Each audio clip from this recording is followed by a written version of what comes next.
Sejahtera, saya ucapkan. Saya yang akan membentangkan tentang laporan saya iaitu bertajuk COVID-19 World Tour.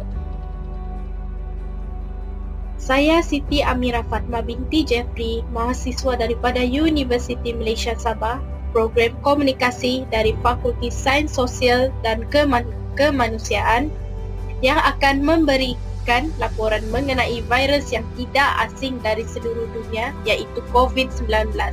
Dengan tajuk laporan saya adalah Coronavirus World Tour. Kes novel coronavirus atau COVID-19 yang pada mulanya datang daripada Wuhan, China dan kemudian merebak ke seluruh dunia sehingga telah disahkan merebak juga di negara Malaysia. Oleh itu, sebagai rakyat Malaysia, kita perlulah membantu dalam melawan virus yang kian merebak ke seluruh dunia ini.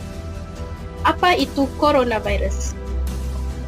Coronavirus, COV, adalah family virus yang menyebabkan pelbagai penyakit sehingga ke penyakit lebih teruk seperti MERS-CoV dan SARS-CoV. Novel coronavirus pula adalah merujuk kepada spesies yang baru yang belum pernah ditemui oleh Malaysia. WHO atau Pertubuhan Kesihatan Sedunia memberikan nama COVID-19 bagi penyakit virus corona yang mula berlaku di Wuhan, China pada akhir Disember 2019.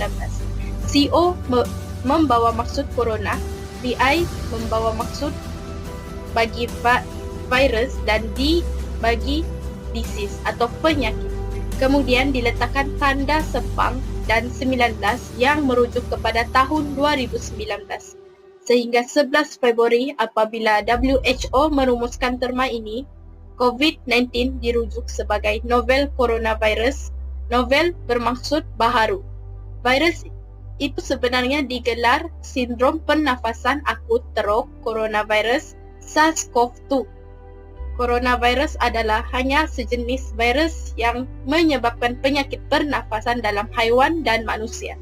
Corona bermaksud mahkota kerana berbentuk spike atau pepaku seperti mahkota pada permukaan virus itu. Gejala COVID-19.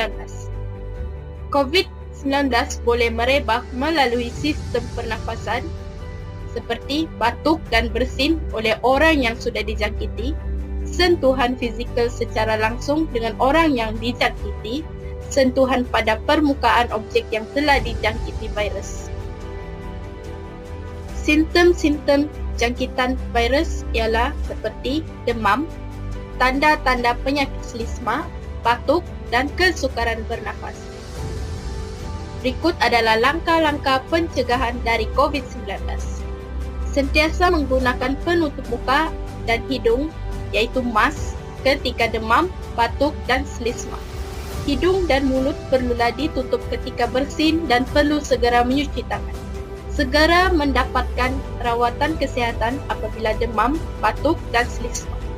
Makan makanan yang seimbang dengan membanyakkan sayur-sayuran dan buah-buahan. Kerap mencuci tangan menggunakan sabun atau hand sanitizer.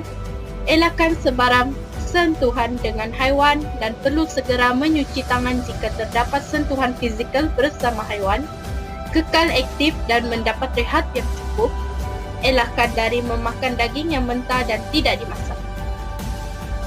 Atas sebab kes COVID-19 semakin meningkat di negara kita, Perdana Menteri Malaysia telah melanjutkan tempoh Perintah Kawalan Pergerakan dan sehingga ke hari ini sudah memasuki fasa ketiga atau lebih tepat pada hari ini sudah memasuki fasa keempat.